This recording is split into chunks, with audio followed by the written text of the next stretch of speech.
सोचिए आपके बच्चों को ज़रा सी खांसी जुकाम हो जाती है और आप लोकल मेडिकल स्टोर पर जाते हैं, एक खांसी की दवा ले लेते हैं और अपने बच्चों को दे देते हैं। वो दवा जिनसे वो बीमारी ठीक होनी सी वही उनकी जान ले लेती है। ये कोई फ़िल्मी कहानी नहीं है, ऐसा ही हुआ मध्य प्रदेश के छिंदवाड़ा डिस्ट्रिक्ट में, जहाँ पर 14 बच्चों की जान चली गई एक कफ सिरप के पीने से। वो कफ सिरप जिसने बच्चों की जान बचानी थी बट वही उनकी मौत का कारण बनी। दोस्तों, ये इंसिडेंट जस्ट सिर्फ एक कोई मेडिकल ट्रेजेडी नहीं है।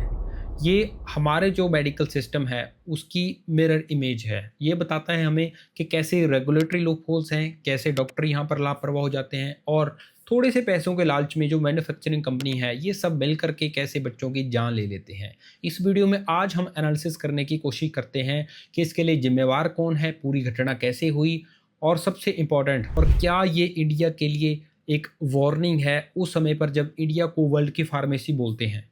दोस्तों, ये कहानी शुरू होती है मध्य प्रदेश के छिंदवाड़ा डिस्ट्रिक्ट में, जहाँ पर कुछ बच्चे अचानक से बीमार हो जाते हैं। उन्हें नॉर्मल खांसी जुकाम हो जाता है और वो डॉक्टर के पास चले जाते हैं। वहाँ पर डॉक्टर उनको रिकमेंड करता है एक नॉर्मल सी जो कफ सिरप देने की, जिसका नाम है कोल्ड रेफ कफ सिरप। शुरू में सब नॉर्मल था, सब ठीक था। 1-2 दिन तो उनको लगा कि भाई उनके बच्चों की जो हालत है वो इम्प्रूव हो रही है, बट अचानक से बच्चे बीमार होना शुरू हो जाते हैं। किडनी फेलियर, लीवर में इंस्पेक्शन, ये सारे लक्षण उनको देखने को मिलते हैं। एंड जब तक उनके पेरेंट्स अपने बच्चों को बड़े हॉस्पिटल में लेकर जाते हैं तो तब तक काफ़ी देर हो चुकी होती है। उसके बाद जब इन्वेस्टिगेशन हुई, पोस्टमार्टम हुआ, तो ये पाया गया कि इस जो कफ सिरप था, ठीक है, कोल्ड रिफ नाम का जो कफ सिरप था, उसमें काफ़ी अधिक मात्रा में एक पॉइजनस जो केमिकल पाया गया जिसका नाम था डीईजी, डाई इथाइल ग्लाइकोल। एक ऐसा केमिकल जो इंडस्ट्रीज़ में बैटरीज में यूज होता है as a anti freezing agent. वो केमिकल जो अपने आप में काफ़ी खतरनाक है, इंडस्ट्रीज़ का जो केमिकल था वो कैसे बच्चों की दवा में पाया गया। तो अब सवाल ये उठता है कि भाई ये डीईजी जो केमिकल है जो काफ़ी खतरनाक है, वो करता क्या है। वो सबसे पहले तो विक्टिम के लीवर्स एंड किडनी पर जो है उनके फंक्शन को इफ़ेक्ट करता है, डायरेक्टली अटैक करता है। एंड सबसे खतरनाक बात, क्योंकि बच्चे सारे छोटे थे, मोस्ट ऑफ दी जो बच्चे थे वो 5 साल की एज से कम थे।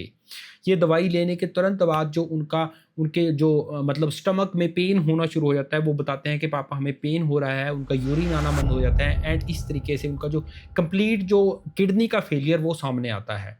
एंड क्योंकि किडनी एंड जो लीवर का फंक्शन होता है वो प्यूरिफिकेशन का फंक्शन होता है, जो टॉक्सिक जो एलिमेंट्स होते हैं हमारी बॉडी में उसको बाहर निकालने में ये सहायता करता है। बट वो जब बाहर ही निकलेंगे तो अंदर और टॉक्सिसिटी बढ़ेगी एंड इस तरीके से बच्चों की जान चली गई।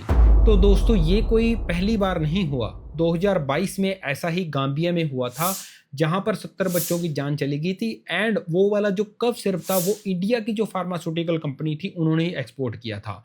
फिर सेम केस सामने आया 2023 में, उज्बेकिस्तान में 20 बच्चों की जान चली गई।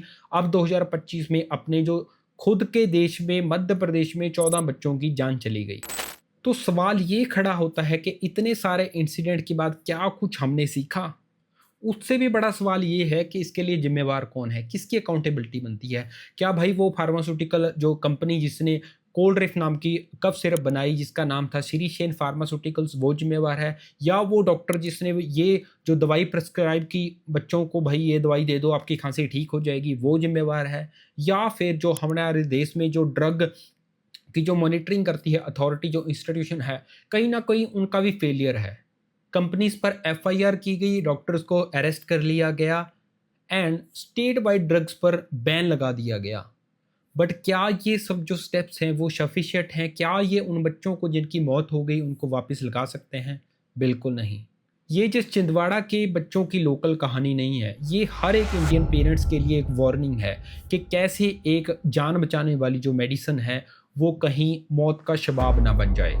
तो हमें ज़रूरत है अवेयरनेस फैलाने की। सो मैं आपको रिक्वेस्ट करता हूँ, अगर आपको वीडियो थोड़ी सी भी इन्फॉर्मेटिव लगी हो तो भाई अपने एक दोस्त, एटलीस्ट एक दोस्त के साथ शेयर जरूर करना, चैनल को सब्सक्राइब कर लो। एंड आपके क्या ओपिनियन है इसके बारे में आप कमेंट सेक्शन में बिल्कुल लिखना। फिर मिलते हैं नेक्स्ट वीडियो में। सी यू नेक्स्ट टाइम।